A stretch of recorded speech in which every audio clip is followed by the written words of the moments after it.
మనిషి ఈ లోకానికి ఎందుకు వచ్చాడు?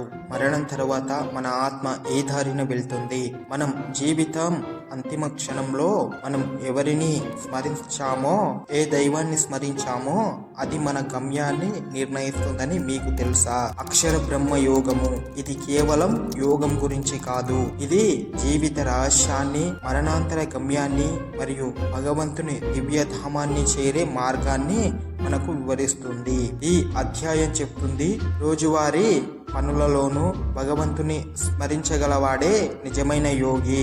ఆయనను గుర్తు చేసుకుంటూ మనస్సు ఆయనపైనే కేంద్రీకరించినప్పుడు ఈ భౌతిక జగత్తుకి అంతిమ ఆధ్యాత్మిక స్థాయిని చేరవచ్చు. ఓ పరమేశ్వర, నువ్వు ఎప్పుడు బ్రహ్మం అని అంటావు. ఆ బ్రహ్మం అంటే నిజంగా ఏమిటి? ఆధ్యాత్మిక స్వరూపం అంటే ఏమిటి? కర్మ అనే పదానికి లోతైన అర్థం ఏమిటి? ప్రపంచంలోని ప్రకృతి స్థితిని అనుభూతం అని అంటారు.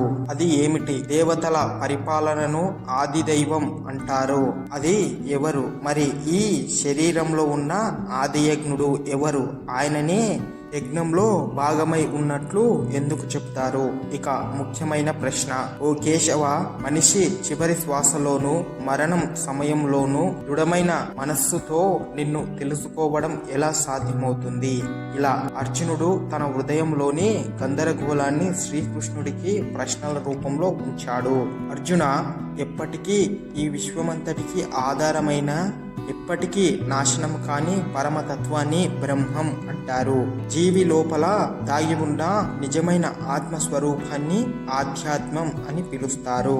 ఇక ప్రతి ప్రాణికి సంబంధించిన ప్రకృతి క్రమం ఉన్న శరీర పెరుగుదల, ఆవశ్యకమైన కర్మలు, వాటి కొనసాగింపుకై జరిగిన చర్యలని కర్మ అని అంటారు. ఈ సృష్టి ఎప్పటికప్పుడు మారుతూ పుట్టుక, పెరుగుదల, లయలతో నడుస్తూ ఉండేది. దాని ఆదిభూతం అంటారు. సృష్టిలోని దేవతల శక్తుల వెనుక ఉన్న విశ్వాధిపతి రూపాన్ని ఆది దైవం అని పిలుస్తారు. మరి యజ్ఞములలో ఉండే చప్పుడు ఎవరో తెలుసా? ప్రతి జీవి హృదయంలో నేను నివసిస్తున్నాను. అందుకే నేను ఆది యజ్ఞుడు, అన్నిటికీ మూలం అని యజ్ఞములలో ప్రభువును. మనిషి ఈ శరీరాన్ని విడిచి ఆ చివరి క్షణంలో తన మనస్సులో నాతోనే నిండిపోతే, నన్నే స్మరించుకుంటూ ప్రాణం విడిచితే అతను నన్ను తప్ప మరెక్కడికి వెళ్ళడు.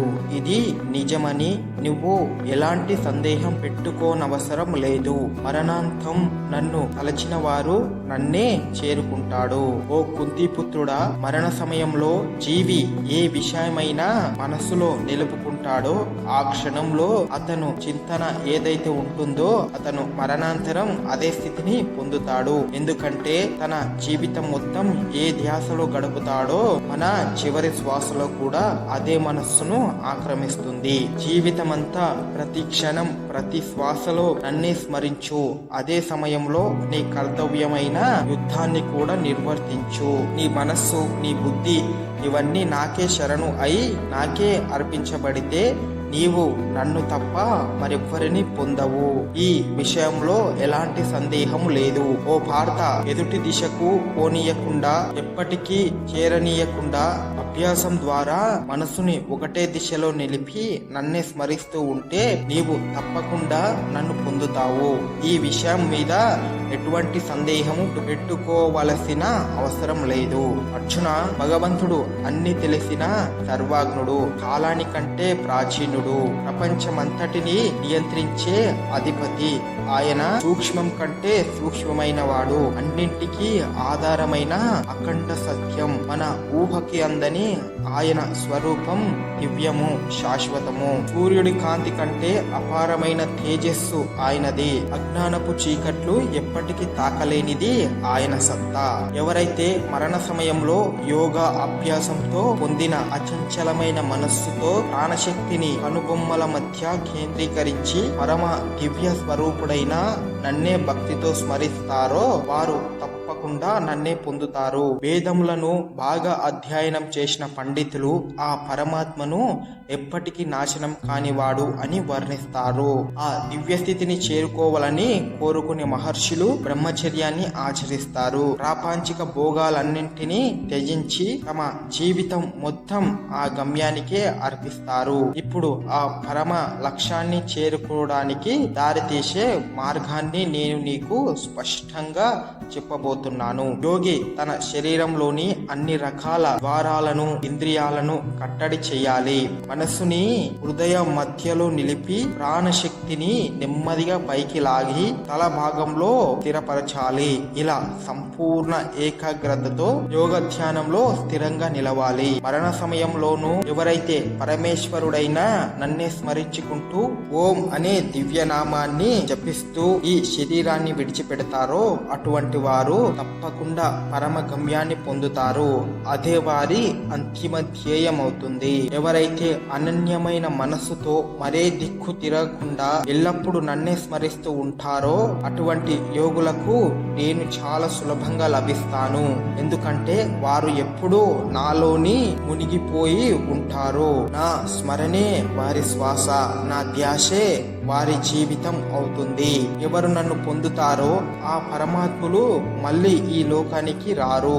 ఎందుకంటే ఈ లోకం దుఃఖాలతో నిండినది, తాత్కాలికమైనది. కానీ నన్ను చేరేవారు ఇకపై పునర్జన్మకు లోబడరు. వారు సర్వోన్నతమైన పరిపూర్ణతను పొందారు.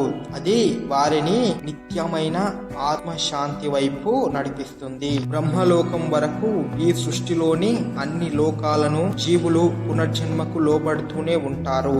కానీ ఓ కుంతిపుత్రుడా, ఎవరు నా దివ్యధామాన్ని చేరుతారో వారికి ఇక మళ్ళీ పునర్జన్మ ఉండదు. అక్కడే వారు శాశ్వతముగా నిలుస్తారు. నీవు విను. 1000 చతుర్యుగముల కాలం అదే బ్రహ్మదేవునికి ఒక పగలుకి సమానం.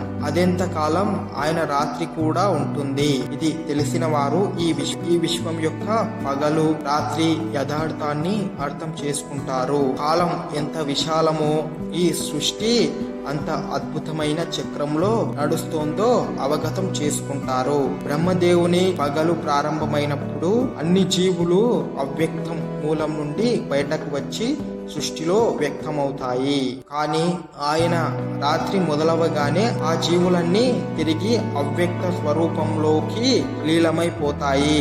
ఇలా సృష్టి లయం అన్నీ ఆ మహాకాల చక్రంలో నిరంతరంగా జరుగుతూనే ఉంటాయి. బ్రహ్మదేవుని పగలు ప్రారంభమైన వెంటనే అన్ని జీవులు మళ్ళీ పుట్టడం మొదలు పెడతాయి. అయితే ఆయన రాత్రి మొదలవగానే అవి తిరిగి లయమై అవ్యక్త స్వరూపంలో కలిసిపోతాయి. తరువాత మరల కొత్త బ్రహ్మదినం మొదలయ్యేసరికి ఆ జీవులన్నీ అప్రయత్నంగానే ప్రకృతి నియమానుసారం మళ్ళీ వ్యక్తమవుతాయి. ఈ విశ్వంలో కనిపిస్తున్న వ్యక్త సృష్టి అయినా లేదా లయ సమయంలో దాగి ఉండే అవ్యక్త సృష్టి అయినా ఇవన్నింటికంటే మించి ఒక లౌకికమైన శాశ్వతమైన అవ్యక్త అస్తిత్వం ఉంది. ఈ ప్రపంచంలోని అన్ని నశించిన ఈ లోకం మాత్రం ఎప్పటికీ నశించదు. అది నిత్యము అజరామయము దివ్యము అయిన స్థితి. ఆ అవ్యక్తమైన దివ్య విస్తారమే సర్వోన్నతమైన గమ్యం. ఎవరు దానిని చేరుకుంటారో వారు ఇకపై ఈ లౌకిక లోకానికి ఈ మరణమయమైన భూమికి తిరిగి రావు. అది నా పరంధామం, నిత్యము దివ్యము, అన్నింటికంటే ఉన్నతమైన స్థానము. సర్వోన్నతమైన పరమ పురుషుడే అన్నింటికన్నా ఉన్నతుడు. ఆయన విశ్వమంతటా వ్యాపించి ఉంటాడు. ప్రాణులందరూ ఆయనలోనే ఆధారపడి ఉన్నారు. కానీ ఆయనను తెలుసుకోవడం బుద్ధితో తర్కంతో సాధ్యం కాదు. అతన్ని చేరుకోవడం కేవలం భక్తి ద్వారానే సాధ్యం. అనన్యమైన శరణాగతితో ఆయనను పొందవచ్చు. ఓ భరతవంశీయులలో శ్రేష్ఠుడా, ఈ లోకాన్ని విడిచి వెళ్లే ఆత్మలకు 2 మార్గాలు ఉన్నాయి. ఒకటి మోక్షానికి దారి తీస్తుంది, మరొకటి మళ్ళీ పునర్జన్మలోకి తీసుకుపోతుంది. ఎవరు సర్వోన్నత బ్రహ్మతత్వాన్ని తెలుసుకొని ఉత్తరాయణ కాలంలో శుక్లపక్షంలో పగటి వేళలో ఈ శరీరాన్ని విడిచిపెడతారో వారు పరమధామాన్ని చేరుతారు. కానీ వైదిక కర్మలను మాత్రం ఆచరిస్తూ దక్షిణాయనం కాలంలో కృష్ణపక్షంలో రాత్రి వేళలో ప్రయాణం మొదలుపెట్టిన వారు స్వర్గాది లోకాలకు చేరుతారు. అక్కడ దివ్య సుఖాలను అనుభవించి తర్వాత తిరిగి భూమిలో పుడతారు. అర్జున, ఈ రెండు మార్గాల్లో ప్రకాశవంతమైనది చీకటివంతమైనది ఎప్పటికీ ఈ లోకంలో ఉంటూ ఉంటాడు. ప్రకాశవంతమైన మార్గాన్ని విముక్తికి నడిపించేది, చీకటి మార్గం మాత్రం పునర్జన్మ చక్రంలో మళ్ళీ నెడుతుంది. ఓ పార్థ, ఈ రెండు మార్గాల రహస్యాన్ని, ప్రకాశవంతమైన దారి చీకటి దారి ఎవరు బాగా తెలుసుకుంటారో ఆ యోగులు ఎప్పటికీ మోహానికి లోబడరు. అందుకే నీవు కూడా ఎల్లప్పుడూ యోగంలో స్థితుడవై ఉండు. అంటే భగవంతునితో ఏకమై అనన్య చిత్తముతో నన్ను స్మరిస్తూ ఉండు. ఈ రహస్యమును తెలిసిన యోగులు వేదాధ్యయనం చేసిన వారి కంటే, యజ్ఞాలు చేసిన వారి కంటే, తపస్సు చేసిన వారి కంటే, ధ్యానం చేసిన వారి కంటే కూడా అనేక రెట్లు ఉన్నతమైన ఫలాన్ని పొందుతారు. ఎందుకంటే ఈ యోగులు నేరుగా పరమధామాన్ని చేరుతారు. అదే వారి నిజమైన గమ్యం, శాశ్వతమైన విముక్తి.